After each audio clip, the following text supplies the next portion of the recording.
السلام عليكم ورحمة الله وبركاته. الحمد لله. الحمد لله وكفى وسلام على عباده الذين اصطفى. أما بعد فقد قال الله تعالى في كلامه المجيد وفي فرقانه الحميد. أعوذ بالله من الشيطان الرجيم. بسم الله الرحمن الرحيم. يوم نحشر المتقين إلى الرحمن وفدا ونسوق المجرمين إلى جهنم وردا. وقال رسول الله صلى الله عليه وسلم: سبعة يظلهم الله في ظله يوم لا ظل إلا ظله: إمام عادل وشاب نشأ في عبادة الله ورجل قلبه معلق بالمساجد ورجلان تحابا في الله اجتمعا عليه وتفرقا عليه.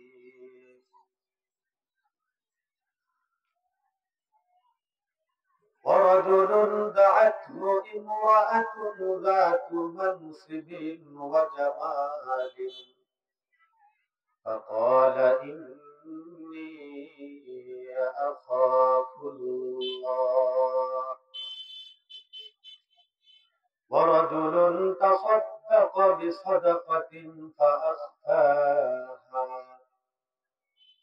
حتى لا تعلم شماله ما تنفق يمينه. ورجل ذكر الله خاليا ففاضت عيناه. رواه المسلم. وقال تعالى في شان حبيبه: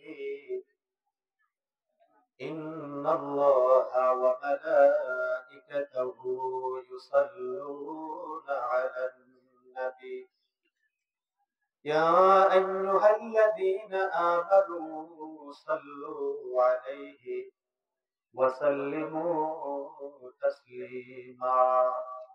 সকলে পড়ি اللهم صل على سيدنا ونبينا وشفيعنا وحبيبنا ومولانا محمد صلى الله تعالى عليه وعلى آله وأصحابه وبارك وسلم.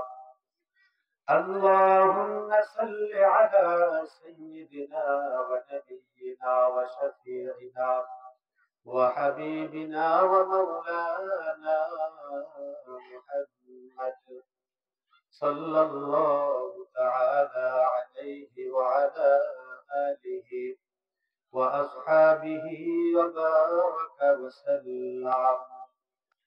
بلغ العلا بكماله كشف الدجى بجماله حسنت جميع خصاله صلوا عليه وآله यहाँ हम सब मुसाफिर हैं यहाँ हम सब मुसाफिर हैं वही आखिर ठिकाना कोई आगे रवाना है कोई पीछे रवाना बलगल उला बिकमालिही كشف الدجى بجماله حسنت جميع خصاله صلوا عليه وآله ألا يا ساكن القصر المعلى ستدفن عن قريب في التراب له ملك ينادي كل يوم لدول الموت ودلول الخراب قليل عمر دار ودنيا ومرجعنا إلى بيت التراب بلغ العلا بكماله كشف الدجى بجماله حسنت جميع خصاله صلوا عليه وآله سلموا يا قوم بل صلوا على صدر الآمين مصطفى ما جاء إلا رحمة للعالمين سبحانك لا علم لنا إلا ما علمتنا إنك أنت العليم الحكيم جزى الله عنا محمدا ما هو أهله اللهم أرنا الحق حقا وارزقنا اتباعه وأرنا الباطل باطلا وارزقنا اجتنابه সকলে বলি আমিন। উপস্থিত দরিচর দাঁতপুর বা গাড়িকান্দি বাইতুল মামুর জামে মসজিদ ও এলাকাবাসীর উদ্যোগে তৃতীয় বার্ষিক ওয়াজ মাহফিলের সম্মানিত সভাপতি সাহেব হযরত মাওলানা ওস্তাদে মুহতারাম মুফতি শফিউল্লাহ খান সাহেব এবং আজকের মাহফিলের প্রধান বক্তা বাংলাদেশ কোরআন রিসার্চ প্রতিযোগিতায় প্রথম স্থান অধিকারী আন্তর্জাতিক খ্যাতি সম্পন্ন মুফাসসিরে কোরআন হযরত মাওলানা মুফতি আব্দুল আহাদ সালেহ সাহেব এবং অত্র মসজিদের ইমাম হযরত মাওলানা আবু হানিফা ফরিদপুরি সাহেব এবং আমার বাবার বয়সী এবং ভাইয়ের বয়সী এবং কচিকাঁচা শিশুরা আল্লাহ তাআলার অশেষ কৃপায় আল্লাহ তাআলা আমাদেরকে এই মাহফিলের প্যান্ডেলে আসার সুযোগ দিয়েছেন। এজন্য আল্লাহ তাআলার দরবারে সর্বপ্রথম শুকরিয়া জ্ঞাপন করব যে আল্লাহ তাআলা আমাদেরকে এই অগণিত মানুষের মধ্য থেকে মহব্বত করে, দয়া করে, মায়া করে, যাচাই বাছাই করে আমাদেরকে শুধুমাত্র এই প্যান্ডেলে আসতে দিলেন। আরো অনেক মানুষ আছে যাদের কাছে এই দাওয়াত পৌঁছেছে, এখনো তারা আসতে পারে নাই। যেহেতু আমাদের উপরে আল্লাহ তাআলা দয়া করছেন, এজন্য মন থেকে প্রাণ উজাড় করে দিয়ে আল্লাহ তাআলার শুকরিয়া আদায় করে বলি আলহামদুলিল্লাহ। আসলে মাহফিল, কিছু লোক আছে যারা আলহামদুলিল্লাহ পাশে যেখানেই মাহফিল হয় সেখানেই তারা মাহফিল শোনে, ঠিক কিনা বলেন? আর কিছু লোক আছে যেখানে মাহফিল হোক তারা কখনোই যায় না। মাহফিল যাদের ওয়াজ যাদের বেশি দরকার তারা মাহফিলে মোটেই আসে না, ঠিক কিনা বলেন? আল্লাহু আকবার। আলহামদুলিল্লাহ, যারা যাচ্ছি, যারা মাহফিলে উপস্থিত হই, হতে পারে যে পরিবেশের ভিতরে আলহামদুলিল্লাহ আমার সামনে যারা আছে প্রত্যেকের লেবাস সুরাত দেখলে আলহামদুলিল্লাহ খুশি হওয়ার মতো, সকলে বলি আলহামদুলিল্লাহ। এটা একটাই কারণ, এই যোগাযোগটা মাহফিলের মাঠের সাথে বেশি রাখার কারণে, ঠিক কিনা বলেন? যারা এরকম যোগাযোগ কম রাখতেছে তাদের অবস্থা দেখলে বোঝা যায় না সে কি মুসলমান না অন্য কিছু। এর সংখ্যা বেশি না কম? জোরে পান, অনেক বেশি। তো যাই হোক, দুনিয়াতে আমরা আসছি, কিছুদিন পরে আমরা থাকবো না, ঠিক কিনা বলেন? এই দুনিয়া রং পাল্টায়, দুনিয়া রং পাল্টায়, দুনিয়া তার পরিবেশ পাল্টায়, যেমনি ভাবে গাছ গাছালি পাল্টায়, বাড়ি ঘর পাল্টায়, ঠিক এই জমিনের উপরে বিচরণকারী যারা চলাফেরা করে তারাও পাল্টাইতেছে, ঠিক কিনা বলে? পাল্টায় যাইতেছে। আমাদের ভিতরে কিছুদিন আগে আমরা যে সমস্ত মুরব্বীদেরকে নিয়ে বসবাস করছি, আজকে তারা নাই। এখন আজকে যে সমস্ত মুরব্বিয়ানে কেরাম আছে, আমরা আছি, কিছুদিন পরেই হতে পারে, কম বেশি কিছুদিন পরে আবার আমরা থাকবো না, আবার জমিন অন্য মানুষদেরকে পাল্টায় আনবে, ঠিক কিনা বলে? আল্লাহু আকবার। ওয়াজ কেন? ওয়াজ হলো এই জন্য যাতে করে পরকাল যে আছে সেখানে কি হবে, হিসাব নিকাশ হবে, দিবে, সেগুলো স্মরণ করায় দেওয়া হয়, এই জন্য ওয়াজ নসিহতের ব্যবস্থা। কিছু লোক আছে এতটাই অমনোযোগী পরকালের প্রতি যে মাহফিল হচ্ছে তো হচ্ছে ভালো কথা, এমন লেনদেন খুবই খারাপ। ওই যে ঘটনা শুনছেন না, যেমন যে আখেরাতে যে হিসাব নিকাশ দিতে হবে, মুসলমান পর্যন্ত এটা ভুলে গেছে, ঠিক কিনা বলেন? চলাফেরা কবি বলেন, স্মরণ করে দেন, আলা ইয়া সাকিনাল কসরিল মুআল্লা, আলা ইয়া সাকিনাল কসরিল মুআল্লা, সাতুদফানু আন করিবিন ফিত তুরাবি। কত সুন্দর কথা বলতেছেন। হে সুউচ্চ অট্টালিকার মালিক, হে বড় বড় দালান কোঠার মালিক, সাতুদফানু আন করিবিন ফিত তুরাবি, অচিরেই তুমি মাটির ভিতরে দাফন হয়ে যাইবা, ঠিক কিনা বলেন? অচিরেই তুমি তার মাটির ভিতরে দাফন হয়ে যাইবা, তোমার জায়গায় অন্য মানুষ এসে আবার বসবাস করবে। বলতেছেন লাহু মালাকুন ইউনাদি কুল্লা ইয়াউমিন, একজন ফেরেশতা আছে প্রতিদিন, সে শুধু ঘোষণা করতে থাকে আর ডাকতে থাকে, লিদুলিল মাউতি ওয়াবনুলিল খারাবি, এই জন্মগ্রহণ করো, মরার জন্য জন্মগ্রহণ করো। ফেরেশতা ডেকে ডেকে বলে, মরার জন্য জন্মগ্রহণ করো, জন্ম নিয়েছো তো তোমার মৃত্যুবরণ করতেই হবে, জন্ম নিলেই মরতে হবে, ঠিক না বলে?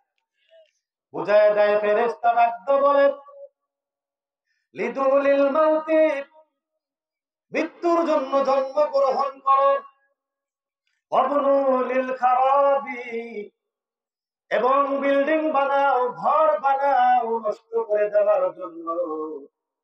কত বড় উচ্চাঙ্গের কথা। যেই জিনিসের অস্তিত্ব এসে যায়, কিছুদিনের ভিতরে ওই জিনিসটা আবার পুরাতন হয়ে যায়, নষ্ট হয়ে যায়, ঠিক না বলে? বলতেছে তুমি বিল্ডিং বানাও, ঘর বানাও নষ্ট করে দেওয়ার জন্য। এরপরে বলতেছেন কালিলুন উমরুন দারুন ওয়া দুনিয়া, কিন্তু জীবনটা, এই যে দুনিয়া এবং ঘর বাড়ি যা কিছু আছে, বয়স এটা কালিলুন, খুবই কম। ওয়া মারজাউনা ইলা বাইতিত তুরাবি, আমাদের প্রত্যাবর্তন করতে হবে মাটির ঘরে। কে বিশ্বাস না করে? মানে কেউ আছে বিশ্বাস না করে? কেউ আছে বিশ্বাস না করে? ইমান বাড়বে, ইমান কাফের মুশরিক বেদীন যেই হোক না কেন কেউ মৃত্যুকে অস্বীকার করে না। আল্লাহকে অস্বীকার করনেওয়ালা আছে, কিন্তু মৃত্যুকে তুমি অস্বীকার করনেওয়ালা নাই। ঠিক কিনা বলে?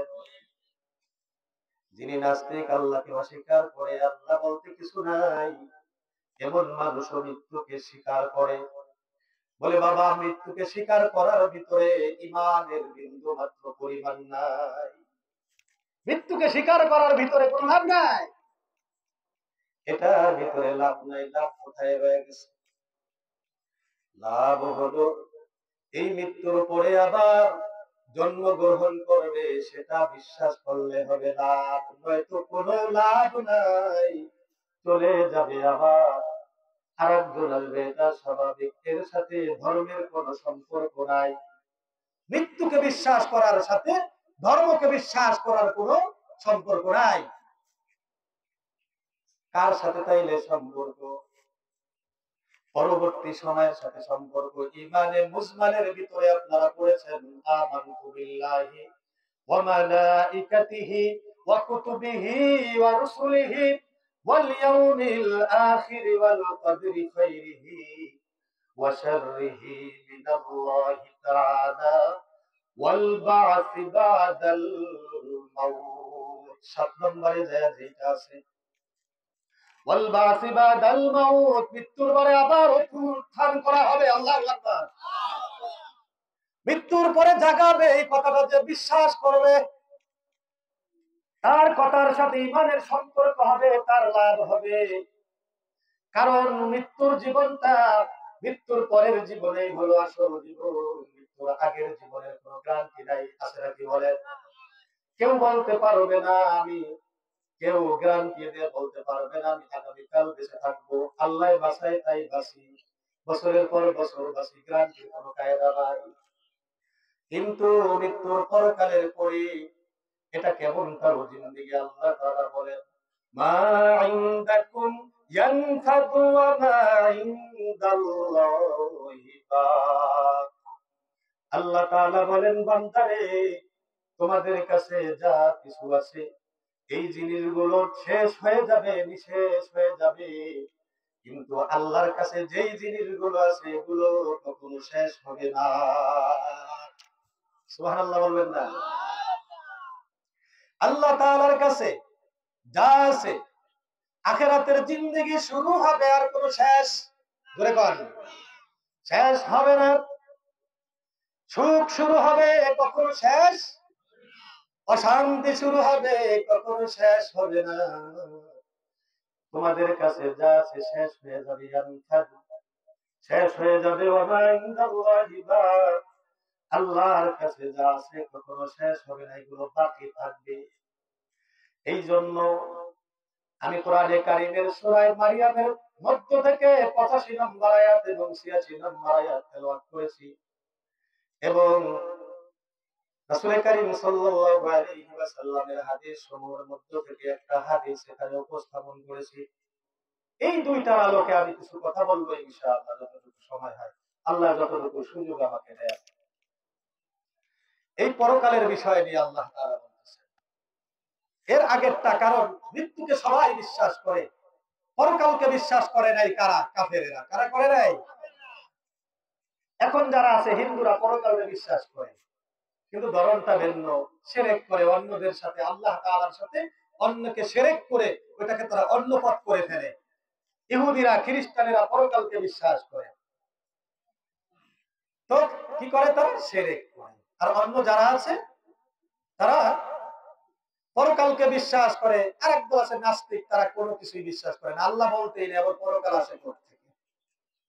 তো এই পরকালের উপরে ভিত্তি করে আমরা এখানে যারা আছি সকলেই পরকালকে স্বীকার করি কিনা? জোরে বলে। আল্লাহ তাআলা আমাদেরকে পরকালের প্রতি খেয়াল রাখার তৌফিক দান করুন। সকলে আমিন। আল্লাহ তাআলা বলতেছেন ইয়াউমা নাহশুরুল মুত্তাকিনা ইলার রাহমানি ওয়াফদা। হে নবী, আপনি ওই দিনকে স্মরণ করেন। ইয়াউমা নাহশুরুল মুত্তাকিন, ওই দিনকে স্মরণ করেন যেদিন আমি মুত্তাকিনদেরকে রহমানের দরবারে একত্রিত করব সম্মানিত অবস্থায়, সুবহানাল্লাহ বলেন। ওই দিনকে স্মরণ করেন, হাসরের ময়দানকে স্মরণ করতে বলা হয়েছে। এই হাসরের ময়দানের ব্যাপারে আমরা দেখতে পারবো যে হাসরের ময়দানটা কোথায় হবে। কেউ জানেন হাসরের ময়দান কোথায় হবে বলেন তো? হাসরের ময়দান হবে আরদে শাবের কথা হাদিসের ভিতরে এসেছে। রাসূল কারীম সাল্লাল্লাহু আলাইহি ওয়াসাল্লাম বলেন আসহাবুল মাহশারুল মানশার।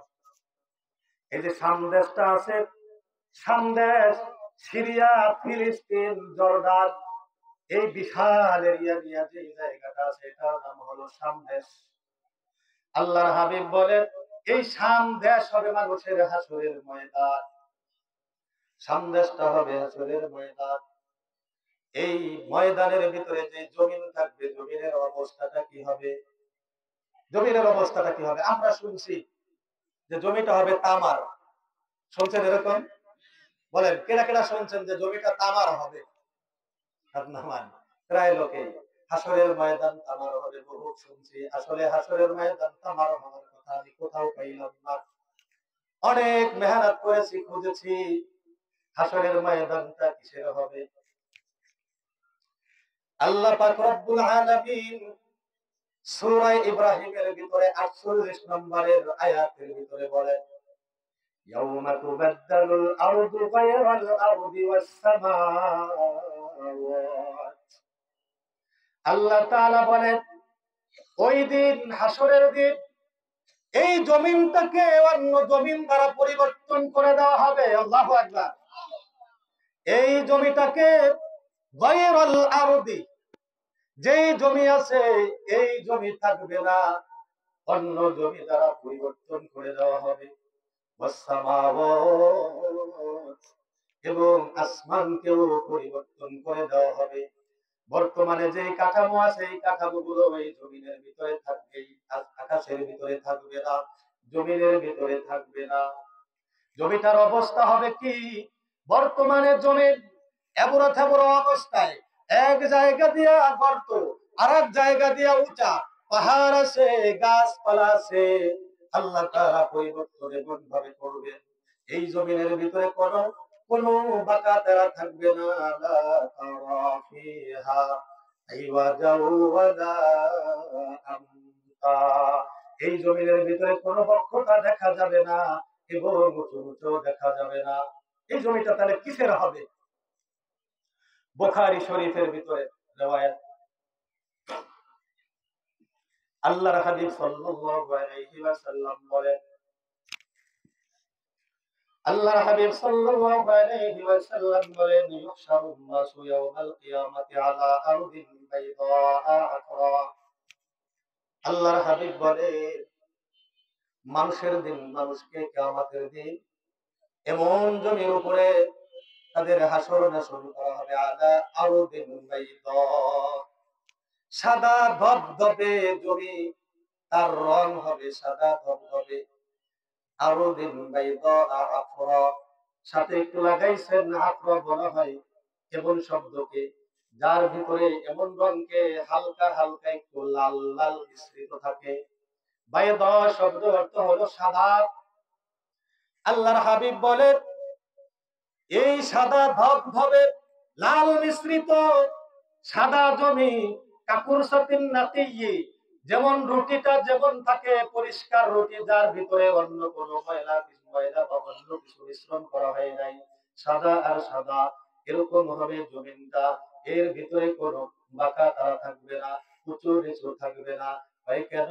এই জমিনের ভিতরে দাঁড়াইয়া দ্বিতীয় ফুৎকার যেটা দেওয়া হবে, হযরতে ইসরাফিল আলাইহিস সালাম এমন জায়গায় দণ্ডায়মান হবেন যেখানে দাঁড়াইলে তাকে সকল মানুষ দেখতে পাবে, তারা আওয়াজ শুনতে পাবে। সুবহান। এই অবস্থায় তাহলে জমিন পাইলাম। হযরতে আব্দুল্লাহ ইবনে আব্বাস রাদিয়াল্লাহু তাআলা আনহু তার থেকে বর্ণিত, তিনি বলেন যে জমিটা তখন এটা রূপার তৈরি হবে। কিসের তৈরি? রূপার। রূপা কি সাদা না তামাটে বলেন? সাদা। এই রূপার কথা পাওয়া যায়, অধিকাংশ বর্ণনার ভিতরে পাওয়া যায় রূপার মতন সাদা হবে। মতো, রূপার মতো, এটা বেশি পাওয়া যায়। দু একটা কথায় আব্দুল্লাহ ইবনে আব্বাস বলেছেন যে এটা রূপা হবে, রূপাতে পরিণত হবে। এই জমির ভিতরে কোনো উঁচু নিচু থাকবে না, সব সমতল হয়ে যাবে। ইয়াউমা তুবাদদালুল আরদু গায়রাল আরদি ওয়াস সামাওয়াত, জমিনটাকে পরিবর্তন করে দেওয়া হবে, অন্য জমিন দ্বারা আকাশটাকেও পরিবর্তন করে দেওয়া হবে। সেই পরিবর্তনের ধরন হবে, এই জমিটা আল্লাহ তাআলা কেমন পরিবর্তন করবেন। এই জমিনের ভিতরে শুরু থেকে শেষ পর্যন্ত জিন জাতিকে পাঠানো হয়েছে, তারা নাফরমানি করেছে। মানব জাতিকে পাঠানো হয়েছে, নাফরমানি করেছে, মানুষের রক্ত প্রবাহিত করেছে। আল্লাহ তাআলা জমিনটাকে এমন ভাবে পরিবর্তন করবেন, এমন জমিন দ্বারা পরিবর্তন করবেন, যেই জমিনের ভিতরে কখনো অপরাধ করা হয় না। আল্লাহু আকবার। এই জমিনের ভিতরে সত্য 7 তবক জমিনের কথা হাদিসের ভিতরে আসছে। 7 তবক জমিন তাফসীরে কুরতুবীর ভিতরে সূরা নাজিয়াতের ফাইদা হুম বিসাহিরা, এই আয়াতের তাফসীরের ভিতরে এসেছে সাহিরা নামক স্থানে, কেউ কয় আরদে শামকে সাহিরা বলে। এই সাহিরা বলা হয় বিশাল মরুভূমি, কাটিয়াল ময়দান, এটাকে সাহিরা বলা হয়। আর তাফসীরের ভিতরে মুজাহিদ রাহমাতুল্লাহি আলাইহি বলেন এই জমিনটাকে নিচে যেই জমিন আছে ওই জমিনটাকে উঠায়া উপরে নিয়ে আসা হবে। আল্লাহু আকবার। এক বর্ণনায় পাওয়া যায় আল্লাহ তাআলা এই যে এখন যেই জমিটা আছে এটা হলো প্রথম কক্ষার জমি। আল্লাহ তাআলা 7 নম্বরে যেই জমি আছে ওই জমিটাকে হাসরের ময়দানে উপরে উঠায় আনবে। 7 নম্বর জমিনকে হাসরের উপরে উঠে আনবেন। আর তার অবস্থা হলো সে সাদা ধবধবে, কিছু হালকা লাল মিশ্রিত থাকবে। এই হবে হলো হাসরের ময়দান। নাকি তামার হবে? জোরে কার কিসের হবে? তামার তো হবে না। তামার হবে? তামার হবে না। এটা হলো জমিনের অবস্থা তৈরি হলো। তাহলে জমিন আর কি হবে? সূর্যটা কোন জায়গায় থাকবে? সূর্যের ব্যাপারে আমরা কি শুনছি বলেন? সূর্য সোয়া হাত উপরে আসবে। কত? সোয়া হাতের কথা শুনছি। কে কে শুনছি সোয়া হাত? দেখেন তো। আল্লাহু আকবার। আপনারা সোয়া হাতের কথা কোন রিওয়ায়াতে পাওয়া যায় না। সোয়া হাতের কথা কোন রিওয়ায়াতের ভিতরে পাওয়া যায় না। মুসলিম শরীফের 2864 নম্বর হাদিস, এই হাদিসটা বুখারী শরীফের ভিতরে এনেছেন। এই হাদিসের ভিতরে রাসূল করিম সাল্লাল্লাহু আলাইহি ওয়াসাল্লাম বলেন তুদনা শামসু ইয়াউমাল কিয়ামাতি, তুদনা শামসু ইয়াউমাল কিয়ামাতি মিনাল খালকি হাত্তা তাকুনা কামিকদারি মিলিন। আল্লাহর হাবিব সাল্লাল্লাহু আলাইহি ওয়াসাল্লাম বলেন কিয়ামতের দিন এই সূর্যটাকে কাছে নিয়ে আসা হবে, নিকটে নিয়ে আসা হবে। কেমন নিকটে? হাত্তা তাকুনা, এত কাছে নিয়ে আসা হবে, কামিকদারি মিলিন, মিল পরিমাণ কাছে নিয়ে আসা হবে। এখন মিলের ব্যাখ্যা কি? মিল হলো, মিলের দুইটা অর্থ আছে। এক নম্বর অর্থ হলো এই যে আমরা মাইল বলে থাকি, কিলোমিটার বা মাইল, এটা হলো এক অর্থ। আর এক অর্থ হলো সুরমাদারির ভিতরে যে শলাকা থাকে ওই শলাকাটাকেও মিল বলা হয়। সুরমাদারির ভিতরেও শলাকা আছে, সেই শলাকা কি একাত হয়? ধরে কখন সুরমাদারির ভিতরে যে শলাকা আছে এই শলাকার জন্য ব্যবহার হয়। আবার জমি মাপার জন্য যে কিলোমিটার বা মাইল মাপা হয় সেটাকে বোঝানোর জন্য মিল ব্যবহার করা হয়। রাবি সুলাইম ইবনে আমির রাদিয়াল্লাহু তাআলা তিনি বলেন মুতাওয়াল্লাহি, আল্লাহর কসম, মা আদরি মা ইয়ানি বিল মিল। রাবি সুলাইম ইবনে আমির বলেন আল্লাহর কসম আমি জানি না এখানে মিল দ্বারা কি উদ্দেশ্য নিল। আবসাফাতাল আরদি, এটা কি জমিনের মাইল নিল নাকি নাকি আবিল বিলিল্লাযী তুফতাহু বিহিল আইন? এটা কি জমিনের যেই মাইল মাপার জন্য সেটা নিল, নাকি আমিল মিলুল্লাযী তুফতাহু বিহিল আইন, নাকি ওই যে সুরমাদানিতে যে শলাকা থাকে সেটা দিয়া সেটার অর্থ নিল? এটা আমি বুঝতে পারতেছি না। তাহলে সূর্যটার কাছে চলে আসবে। আরেকটা বর্ণনা পাওয়া যায় মুসান্নাফে ইবনে আবু শাইবার ভিতরে, সেখানে রাসূল কারীম সাল্লাল্লাহু আলাইহি ওয়াসাল্লাম বলেন, এই সূর্যকে কেমন করা হবে ওই হাসরের ময়দান। রাসূল বলেন, ইয়াউমা নাহশুরুল মুত্তাকিনা ইলার রহমানি ওয়াফদা।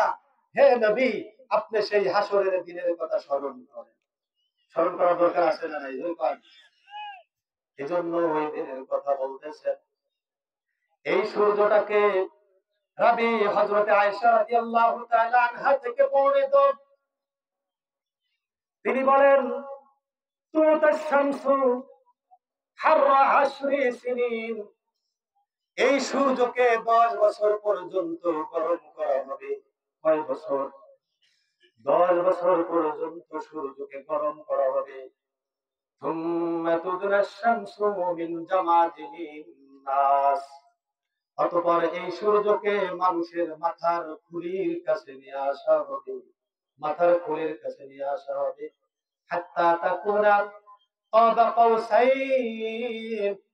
এত কাছে নিয়ে আসা হবে, তীর ধনুকের ভিতরে তীর মারলে, টান দিলে তীরের যেই ধনুকটা আছে টান দিলে যতটা কাছে এসে যায়, এই সূর্যকে ওই কিয়ামতের দিন এতটা মাথার কাছে নিয়ে আসা হবে। আল্লাহু আকবার।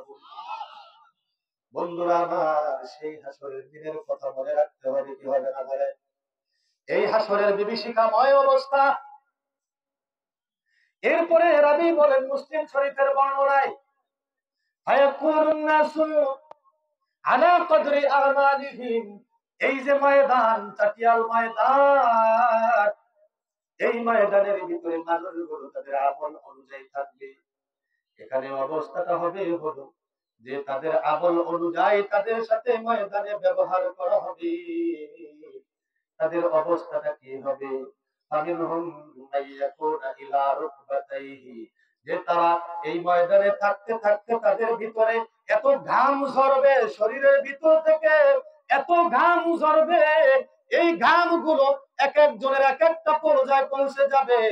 একজন ফামিনহুম মাইয়াকুনু ইলা রুকবাতাইহি, কারো কারো ইলা কাবাইহি, একজনের টাকনুগিরা পর্যন্ত পানিতে ডুবে যাবে, ঘামের পানিতে। ফামিনহুম মাইয়াকুনু ইলা রুকবাতাইহি, কারো কারোটা হাঁটু পর্যন্ত ডুবে যাবে। ফামিনহুম মাইয়াকুনু ইলা হাকওয়াইহি, আবার কারো কারোটা মাজা পর্যন্ত ডুবে যাবে। ওয়া মিনহুম মাইয়ুলজিমুহুল আরাকু ইলজামা, আবার কারো কারো এই মাঠের ভিতরে তার এই এই যে ঘামের যে পানিটা আছে এই পানি তার মুখের ভিতরে লাগাম হয়ে যাবে। নাউজুবিল্লাহ বলেছেন কাজেই, নাউজুবিল্লাহ। এই পানির ভিতরে যদি সে মুখ পর্যন্ত লাগাম হয়ে যাবে, পানির ভিতরে শুধু চাপটাইতে থাকবে। এই হাসরের ময়দানে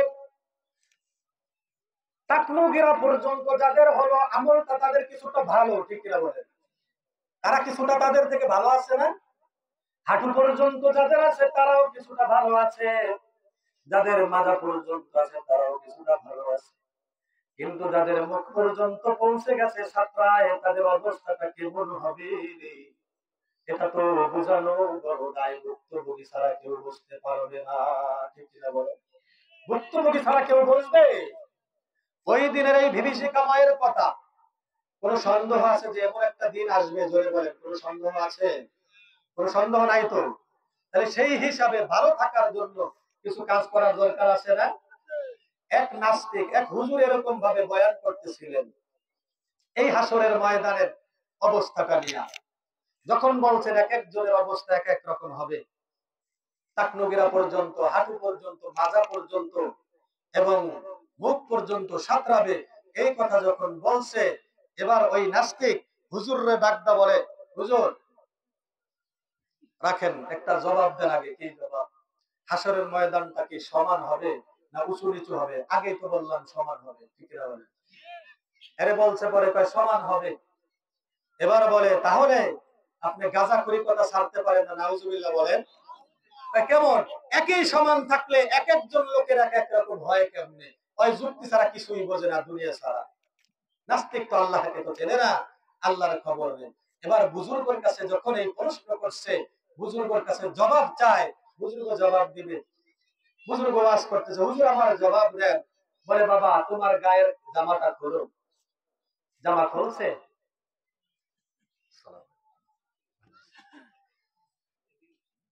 বলে বাবা তোমার গায়ের জামাটা খোলো। জামা খুলছে। খোলার পরে হুজুরের মাথায় যে রুমাল ছিল রুমালটা ফেলছে, রুমালের ভিতরে জামাটা পেঁচায়া ওনার কাছে দিয়ে দিছে। একজন খাদেমকে ডাক দেওয়া হচ্ছে, যাও তুমি এটাকে একটু একটা চুলার ভিতরে রাইখে আসো। সুবহানাল্লাহ বলে। খাদেমকে বলছেন চুলার ভিতরে রাইখে আসো। হুজুর বয়ান করতেছেন, বয়ান চলতেছে, সময় অতিবাহিত হচ্ছে। ওই নাস্তিকের তো সহ্য হয় না, হুজুর আমার জবাব কিন্তু এখন পর্যন্ত দেন নাই। হাসরের ময়দান যদি সমান হয়, ব্যবহার এক এক রকম কেমনে হবে? সবাই তো সমান সমান থাকবে। ওই দিন কি ওই দিন তো কোনো খাটো মানুষ আর লম্বা মানুষ থাকবে না। হাসরের ময়দান যেমনি ভাবে সমান হবে, এরকম ভাবে মানুষের লম্বা গুলো সমান হয়ে যাবে। এবার হুজুর খাদেমকে বলেন, যাও সেই পুটলিটা আবার নিয়ে আসো। যখন সামনে আনছেন, পুটলি খুলছেন, খোলার পরে দেখেন হুজুরের যে রুমাল, এটা তো স্বাভাবিক ভাবেই হয়ে গেছে, কিন্তু রুমালের ভিতরে যে ওই যে নাস্তিকের জামাটা দিয়েছিল, ওই জামা পরে ছারখার হয়ে গেছে। আল্লাহু আকবার। এবার নাস্তিক বুঝতে পারছে হুজুর একই জায়গায় দুইজনের সাথে দুই রকম ব্যবহার। এটা আল্লাহ রাব্বুল আলামিন পারে। পারে কি পারে না জোরে বলে? আল্লাহ তাআলা পারে। তাহলে যে হাসরের ময়দানে এরকম ভাবে ঘামের কারণে মানুষের চলাচল কঠিন হয়ে যাবে, বদামলের কারণে হবে। কিসের কারণে? বদামলের কারণে না। এই দিন ভালো থাকার কোন সিস্টেম আছে কিনা এগুলো আমাদের জানার দরকার আছে না? এই বলেন, এই দিন এর থেকে ভালো টাকলো পর্যন্ত কোনো ঘাম হবে না, কোনো ঘামই হবে না, ঘামের ভিতরে ছাত্রানো লাগবে না, এরকম কোন সিস্টেম আছে কিনা জানলে সেই যাই না সেটা আমল করার দরকার আছে না? হাসরের ময়দানে মানুষকে কেমনে আনা হবে? কয় ভাবে হাসরের ময়দানে উপস্থিত হবে? হাসরের ময়দানে তিন ভাবে উপস্থিত হওয়ার কথা হাদিসের ভিতরে এসেছে। আল আহওয়ালু লিইবনে আবি দুনিয়া কিতাবের ভিতরে 230 নম্বর হাদিসের ভিতরে বর্ণনা করেন রাসূল কারীম সাল্লাল্লাহু আলাইহি ওয়াসাল্লাম থেকে, ইন্নান নাসা ইউহশারুনা ইয়াওমাল কিয়ামাতি আলা সালাসাতি আফওয়াজ। আল্লাহর হাবিব বলেন কিয়ামতের দিন মানুষদেরকে তিনটা দলে তাদেরকে একত্রিত করা হবে, হাসরের ময়দানে আনা হবে। আউযুন তাইমিনা কাসিনা রাকিবিন। এর ভিতরে এক নাম্বার দল হলো এমন একটা দল, তারা থাকবে তাইম, তাদের খাবার দাবারের কোনো কষ্ট থাকবে না। সুবহানাল্লাহ বলেন। তাইমিন, তারা খাবার দাবারের নাজ নিয়ামতের মধ্যে থাকবে। কাসিনা, এবং তাদের শরীরে পোশাক থাকবে, পোশাক পরা অবস্থায়। এক হাদিসে কিন্তু এসেছে সমস্ত মানুষগুলো হবে বুখারী শরীফের হাদিস। কিয়ামতের ময়দানে মানুষগুলো খালি পা বিশিষ্ট এবং উলঙ্গ অবস্থায় উঠবে এবং খতনাবিহীন অবস্থায় উঠবে। ছোটকালে যে খতনা করে নাই মুসলমানি আমরা বুঝি, যেটা মুসলমানি না করা অবস্থায় উঠবে। ওই হাদিসের ভিতরে বিপরীত দেখা গেল, হতে পারে ওই সমস্ত বুজুর্গদের জন্য আল্লাহ তাআলা আলাদা ব্যবস্থা করে রাখছেন। সুবহানাল্লাহ বলে। এক নম্বর ফৌজ হলো তাইমিনা কাসিনা রাকিবিন, তারা নিয়ামতের মধ্যে থাকবে, খাবার দাবার তাদের জন্য ব্যবস্থা থাকবে। খাবার দাবার কোথা থেকে আসবে? হাদিসের ভিতরে এমন বর্ণনা পাওয়া যায়, হাসরের ময়দানটা যে মাটি যে থাকবে, এই মাটিটা কারো কারো জন্য, মুমিনের জন্য রুটি হিসাবে ব্যবহার করতে পারবে। আল্লাহু আকবার। রুটি হিসাবে তুলে খাবে হাসরের ময়দান থেকে। খাবারের অভাব হয়নি, যদি মাঠ যদি খাওয়ান যায় খাবারের অভাব হয়? কাসিরা পোশাক পরা অবস্থায় থাকবে, রাকিবিন এবং তারা আরোহী অবস্থায় থাকবে। দুই নম্বর দল হলো পায়ে হেঁটে যাবে আর দৌড়ে যাবে। হাসরের ময়দানে পা ব্যবহার করবে, তাদের জন্য যানবাহনের ব্যবস্থা থাকবে না। তিন নম্বরে বলতেছেন তাসহাবুহুমুল মালাইকা ফাওজুন তাসহাবুহুমুল মালাইকাতু আলা উজুহিহিম ইলা জাহান্নাম। তিন নম্বর দল যেটা, তাদেরকে ফেরেশতারা তাদের চেহারার উপর চেহারাটা নিচের দিকে দিয়া, পা উপরের দিকে দিয়া তাদেরকে টাইনা টাইনা জাহান্নামের ভিতরে নিয়ে ঢুকাবে। নাউজুবিল্লাহ বলে। তাহলে তিন ধরনের দল পাওয়া যায়। কোরআনে কারীমের ভিতরে তিন ধরনের দলের কথাই উল্লেখ আছে। আল্লাহু আকবার। পায়ে যারা হাঁটবে তাদের ব্যাপারে সূরা তাহার 108 নম্বর আয়াতের ভিতরে আল্লাহ তাআলা বলেন, ইয়াউমাইযি ইয়াত্তাবিউনা আদ-দাঈয়া লা ইওয়াজা লাহু ওয়া খাশাআতিল আসওয়াতু লির-রাহমান ফালা তাসমাউ ইল্লা হামসা। আল্লাহ তাআলা বলেন, ওই দিন তারা একজন আহ্বানকারীর অনুসরণ করবে। ইসরাফিল আলাইহিস সালাম যে সিংহায় ফুৎকার দিলেন ময়দানের ভিতরে দাঁড়ায়া, সবাই দেখতে পাবে, সবাই শুনতে পাবে। ওই দিকে তারা চলতে থাকবে। ওয়া খাশাতিল আসওয়াতু লির-রাহমান। সেই দিন এই আওয়াজগুলো নিচু হয়ে যাবে, রহমানের ভয়ে আওয়াজ নিচু হয়ে যাবে, কোনো আওয়াজ থাকবে না, একেবারে নিচু। ফালা তাসমাউ ইল্লা হামসা। তুমি সেদিন নবীকে বলেন, হে নবী, আপনি সেদিন এই যে পদধ্বনি পাও দিয়ে হাঁটলে গুড় গুড় করে যে আওয়াজ হয়, এই আওয়াজ ছাড়া আর কোনো আওয়াজ শুনতে পাইবেন না। এটা পায়ে যারা হাঁটবে তাদের ব্যাপারে। আর যারা চেহারার উপরে পাল্টায়া দিবে তাদের ব্যাপারে বলতেছেন সূরা ফুরকানের 34 নম্বর আয়াতের ভিতরে আল্লাহ তাআলা বলেন, আল্লাযীনা ইউহশারুনা আলা উজুহিহিম ইলা জাহান্নাম উলাইকা শাররুম মাকানাও ওয়া আযাল্লু সাবিলা। আল্লাহ তাআলা বলেন, তারা হইল আল্লাযীনা, কাফেরের কথা আগে আলোচনা গেছে। কাফেরদেরকে আল্লাযীনা তাদেরকে আল্লাহ তাআলা হাসর করাইবেন, চেহারার উপর দিয়ে হাঁটাইবেন। চেহারার উপর দিয়ে হাঁটানো সম্ভব? বলতে চেহারার উপর দিয়ে হাঁটানো সম্ভব? সম্ভব না। আল্লাহু আকবার।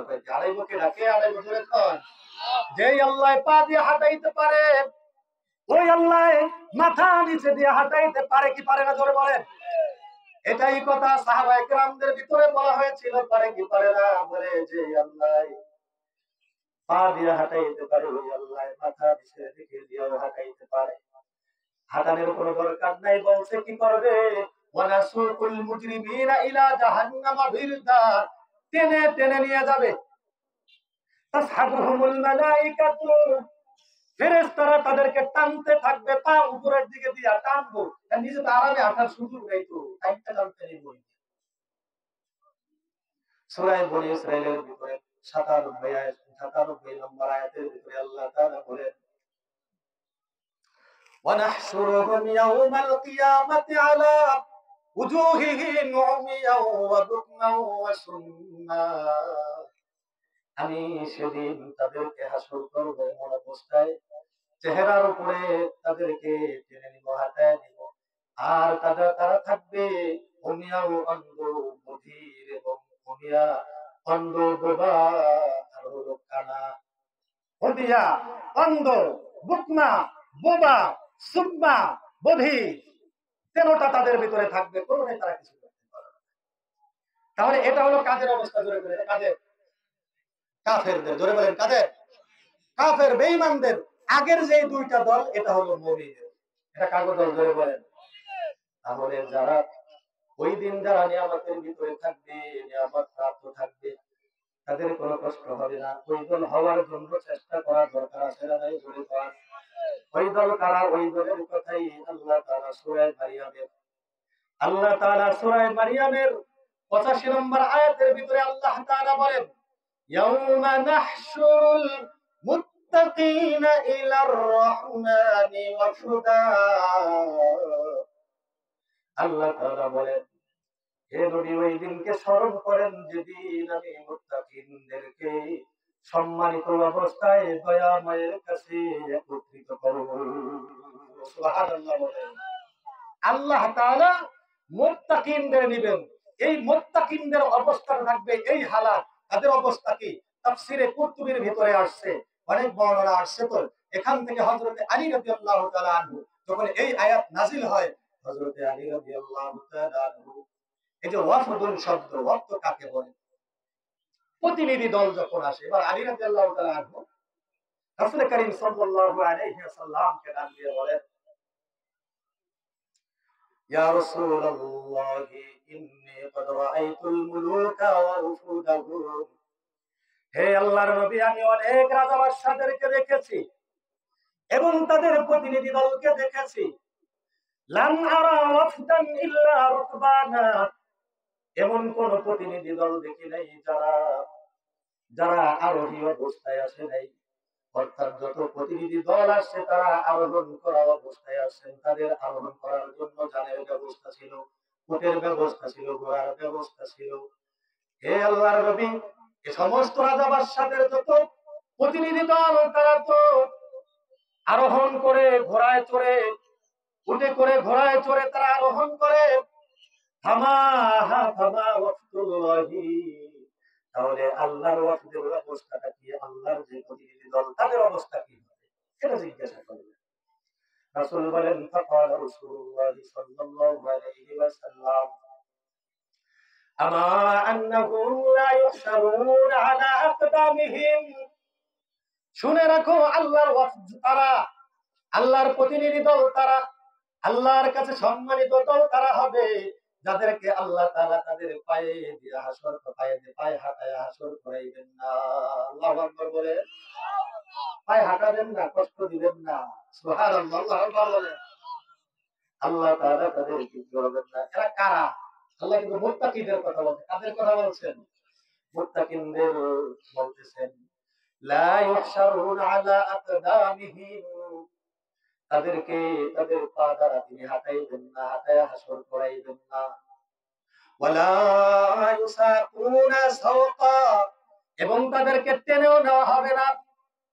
ইউতাউনা বিনুতিন মিন নুতিল জান্নাত, জান্নাতের মধ্য থেকে, জান্নাতের উট সমূহের মধ্য থেকে একটা উট নিয়ে আসা হবে তাদের জন্য। সুবহানাল্লাহ বলে, উট নিয়ে আসা হবে।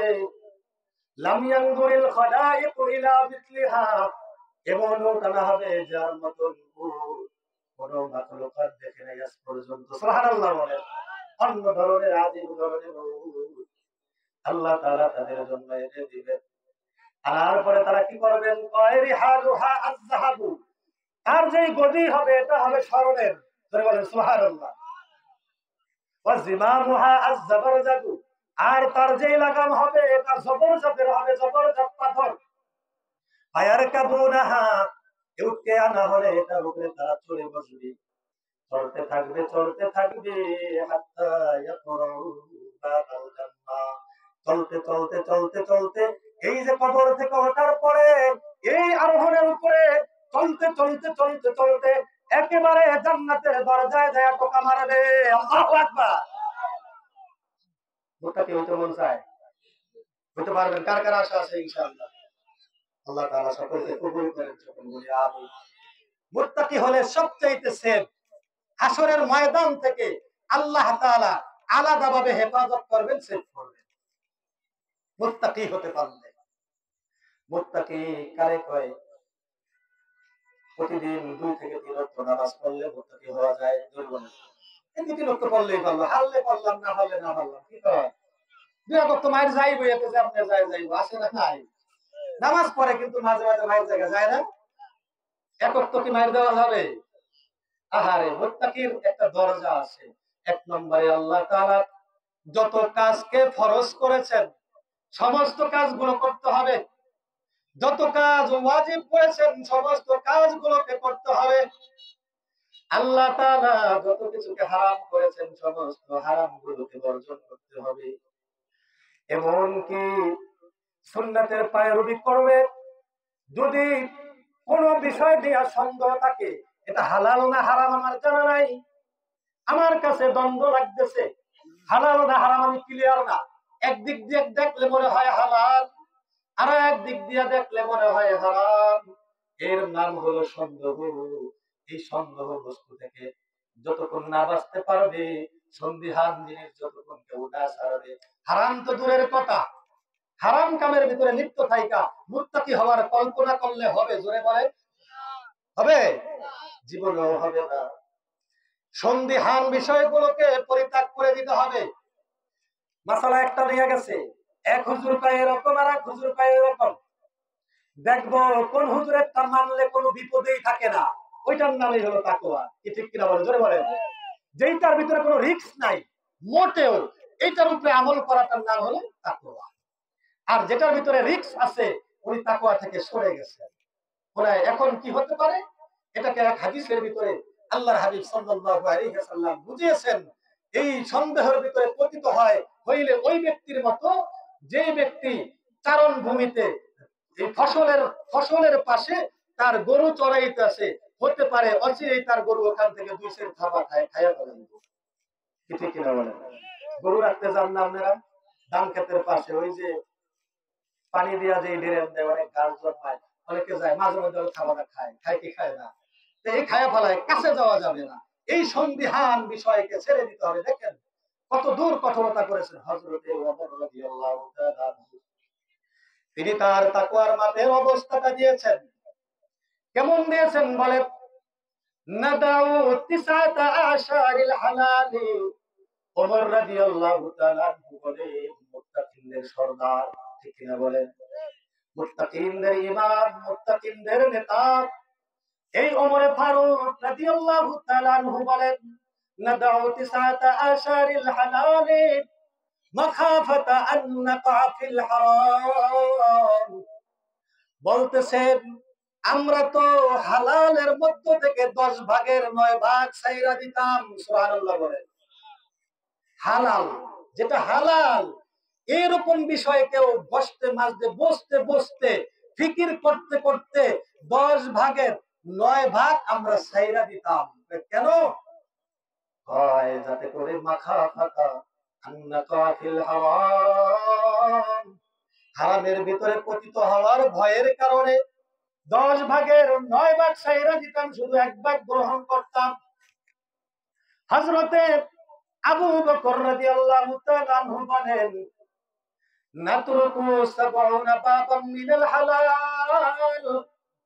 আবু বকর রাদিয়াল্লাহু তাআলা আনহু বলেন, নবীদের পরে যার মর্যাদা সমস্ত মাখলুকাতের ভিতরে, এই আবু বকর রাদিয়াল্লাহু তাআলা আনহু বলেন, আমরা এমন অবস্থায় আমল করতাম, নাতরুকু 70 বাবাম মিনাল হালালি, হালালের মধ্য থেকে 70টা দরজা পর্যন্ত আমরা ছাইরা দিতাম। তাই কেন? মাখাফাতা বাবা ওয়াহিদিন মিনাল হারাম, যে একটা দরজা নিয়ে আবার হারামের আইসা যায়, হারামের ভিতরে পতিত হয়ে যায়। এই জন্যই তো দেখা যায় আবু বকর রাদিয়াল্লাহু তাআলা আনহু স্ত্রী মিষ্টান্ন খাইতে চাইছে, ঘটনা আপনারা বহুত শুনছেন। আমার কিন্তু ঘটনা বলার অভ্যাস একটু কম, আপনারা জানেন তো, ঠিক কিনা বলেন? ঘটনা বলার অভ্যাস একটু কম। হযরতে আবু বকর রাদিয়াল্লাহু তাআলা আনহুর স্ত্রী মিষ্টান্ন খাইতে চাইলেন। তিনি তখন হলেন খলিফা। তিনি বলেন কিভাবে খাবো? খাওয়ার জন্য তো আলাদা টাকা দরকার। কি পরিমাণ টাকা নেন? যতটুকুতে তার জীবিকা নির্বাহ হয় এতটুকু পরিমাণ নিয়ে চলেন। দেখা গেল কিছুদিন পরে একদিন তার সামনে মিষ্টান্ন এসে হাজির। আবু বকর রাদিয়াল্লাহু তাআলা বলেন, এই মিষ্টান্ন কোথা থেকে আসছে? খোঁজ নিতে হবে কি হবে না বলেন? জোরে বলেন, খোঁজ নিতে হবে কি হবে না? আমরা কি খোঁজ নেই এরকম বলেন? খোঁজ নেওয়া লাগবে না? আপনার ছেলে কোত্থেকে আসলো, আপনার স্ত্রী কোত্থেকে খাবার দিল, বাজার তো আমি এমন করি নাই, এরকম খানা কেন? জোরে কোন খবর নিতে হবে কি হবে না? খোঁজ নিতে হবে। আবার বাজার করা একরকম, খাবার আর একরকম। খোঁজ নিতে হবে ঘরে কোত্থেকে কি আসে যায়, খবর নিতে হবে। তো বলে এটা কোত্থেকে আসছে? বলে আমি দীর্ঘদিন যাবৎ আপনি খরচের জন্য যেই টাকা দিচ্ছেন ওখান থেকে সামান্য সামান্য বাঁচায়া এই মিষ্টান্ন খাইতে মন চাই জন্য একটু বানাইছি। ওই দিন থেকে কি পরিমাণ বাঁচাইছে হযরতে আবু বকর রাদিয়াল্লাহু তাআলা আনহু, ওই দিন থেকে সেই বাড়তি পরিমাণ তার বেতন কমায় দিছে। আল্লাহু আকবার। কিয়ামতের বিভীষিকাময়ের ভিতরে যেই দিনের কথা রাসূল বলছেন সকলেই উলঙ্গ থাকবে, এরকম ভাবে স্বাভাবিক ভাবে জানাইলেন।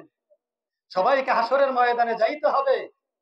এই হাসরের ময়দানে এই একটা কঠিন পরিস্থিতি স্বীকার করতে হবে। সেই অবস্থা বাদ দিয়া আপনার যে আলাদা আলাদা একটা যানবাহনের মাধ্যমে, আলাদা উটের মাধ্যমে, কোন রকম কারণ, কোন রকম সিস্টেম ছাড়া পোশাক পরাইয়া একেবারে সোয়ারি অবস্থায় জান্নাতে নিয়ে যাইব। এমনি এমনি কি কর, এমনি তো দিব, কি কর, এমনি দিব? মেহনত করার দরকার আছে না নাই? মেহনত করার দরকার আছে। এখন অনেকে দুর্বল হয়ে গেছে, এত কষ্ট করা আমাদের সম্ভব না, ঠিক কিনা? জোরে কর। হ্যাঁ, আমরা তো এত কষ্ট করব দেব না। তাহলে এরপরে আর একটা অপশন আছে, আর একটু ভালো থাকা যায় কিনা? জোরে বলেন সুবহানাল্লাহ। আর একটা অপশন আছে, সেখানে যাদের কথা বলা হয়েছে চেষ্টা করলেই পারা যাবে ইনশাআল্লাহ। কি বলেন? সবাই বলেন ইনশাআল্লাহ। চেষ্টা করবেন তো ইনশাআল্লাহ? আমরা সকলে চেষ্টা করব সেখানে। কি বলেন? আর একটা অপশন আছে ভালো থাকা। সেই ভালো থাকাটা কি? আল্লাহ তাআলা এই হাসরের ময়দানে 7 শ্রেণীর লোকদেরকে চিফ গেস্ট বানায় দিয়েছে। আল্লাহু আকবার বলেন। 7 শ্রেণীর সাবাতু ইউদিল্লুহুমুল্লাহু ফি যিল্লিহি ইয়াওমা লা যিল্লা ইল্লা যিল্লুহু। আল্লাহর হাবিব সাল্লাল্লাহু আলাইহি ওয়াসাল্লাম বলেন, যারা এই পাওয়ারফুল লোক হইতে পারবে না তাদের জন্য আর একটা সিস্টেম আছে। আমলকে ধরার চেষ্টা করেন, মনটাকে একটু নরম করে দিতে হবে, খবরদারির ভিতরে হবার চেষ্টা করতে হবে। এই 7 নম্বরের ভিতরে আল্লাহ তাআলার হাবিব বলেন 7 শ্রেণীর লোক আছে। এই 7 শ্রেণীর লোককে যেদিন আরশের ছায়া ছাড়া আর কোনো ছায়া থাকবে না, মাঠের অবস্থা গাবের কারণে মাঠের ভিতরে পানি দিয়া ভরা থাকবে, এক একজন এক এক অবস্থায় থাকবে। এই জায়গায় কত বছর পর্যন্ত থাকবে? আল্লাহ তাআলা এটাকে 2 রকম বর্ণনা পাওয়া যায়।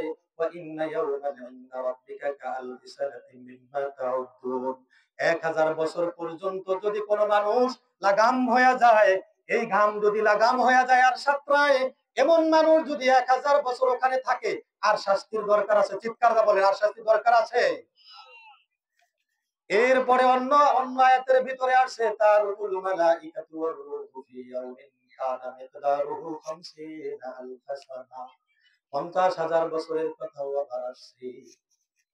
কেউ কেউ তাকবীর দেয় এইভাবে যে মুমিনদের জন্য 1000 বছর আর কাফেরদের জন্য 50,000 বছর। তো কম হইলেও তো কত? মুমিন যদি হয় তার জন্য কত বছর? হাজার হাজার বছর পর্যন্ত। এই অবস্থায় যদি মাঠে নামতে হয়, অবস্থা খারাপ না ভালো? জোরে করেন। এমন অবস্থায় আল্লাহর ছায়া ছাড়া আর কোনো ছায়া নাই। আল্লাহ তাআলা 7 শ্রেণীর লোকদেরকে তার ভিআইপি মেহমান বানায়া তার আরশের নিচে জায়গা দিবেন। সুবহানাল্লাহ বলেন। এর ভিতরে হওয়ার আশা আছে? কার কার আশা আছে একটু হাত দেখাই। এ আল্লাহ, তোমার রহমত বড় আছে, আমাদের সকলকে তুমি এর যে কোনো এক শ্রেণীর ভিতরে কবুল করো। সকলে বলি আমিন। 1 নম্বরে বলতেছেন ইমামুন আদিলুন। 1 নম্বরে হলো ইমামুন আদিলুন, ন্যায়পরায়ণ ইমাম, নেতা। এখন এটা দ্বারা, এই নেতা দ্বারা কি উদ্দেশ্য? শাসক হতে পারে। শুধু শাসক না, যার উপরে কোনো দায়িত্ব আসবে, হাদিসের ভাষায় বোঝা যায়, অন্য হাদিসের ভাষায়, যে যার উপরে দায়িত্ব আসবে, দায়িত্ব যদি যথাযথভাবে পালন করে তাহলে ওই ব্যক্তিও এই ইমামের অন্তর্ভুক্ত হয়ে যাবে। চিৎকার দা বলেন সুবহানাল্লাহ। এক নম্বরে ইমামুন আদিলুন। ইমামুন আদিল কাকে বলে?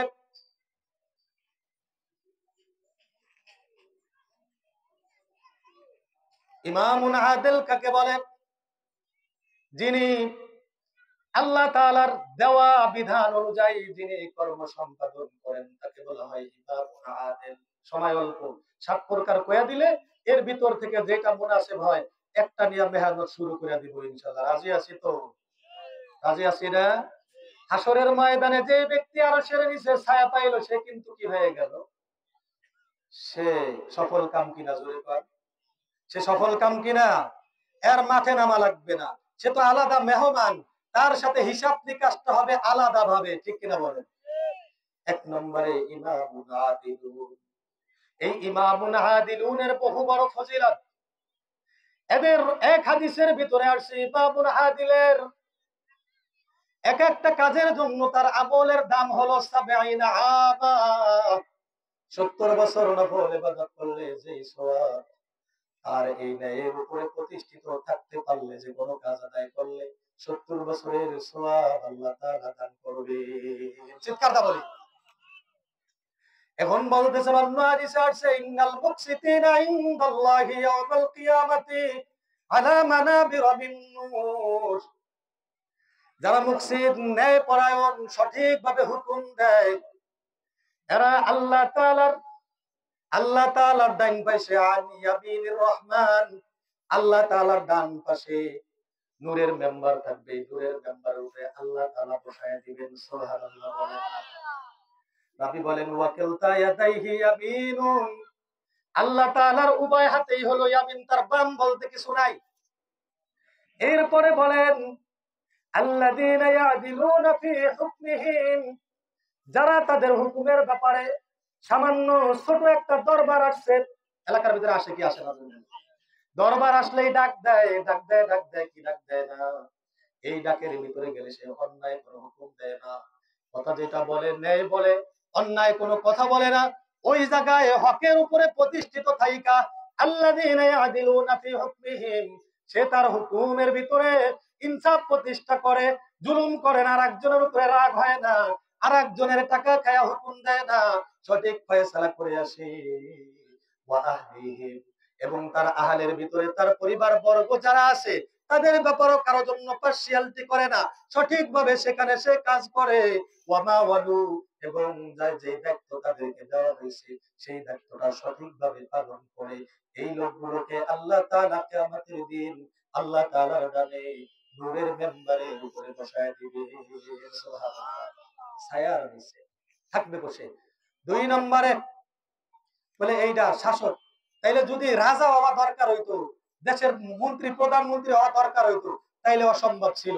কিন্তু সামাজিক ভাবে প্রায় মানুষই হওয়া যায় কি হওয়া যায় না? ধরে বলেন। যেদিন ডাক দিব হক ছাড়া কোনো কথা বলবো না, যা বলবো সঠিক এবং সত্য যেটা জানি সেটাই বলবো, এর বাইরে কোনো কথা বলবো না। কে কে আছেন এরকম একটা হাত দেখাই? আল্লাহ তাআলা তৌফিক দান করে সকল বলি হক ছাড়া কথা বলবো। 2 নম্বরে ওয়াসাবুন নাশা ফি ইবাদাতিল্লাহ। 2 নাম্বার ওই লোকটা আল্লাহ তাআলার বিশেষ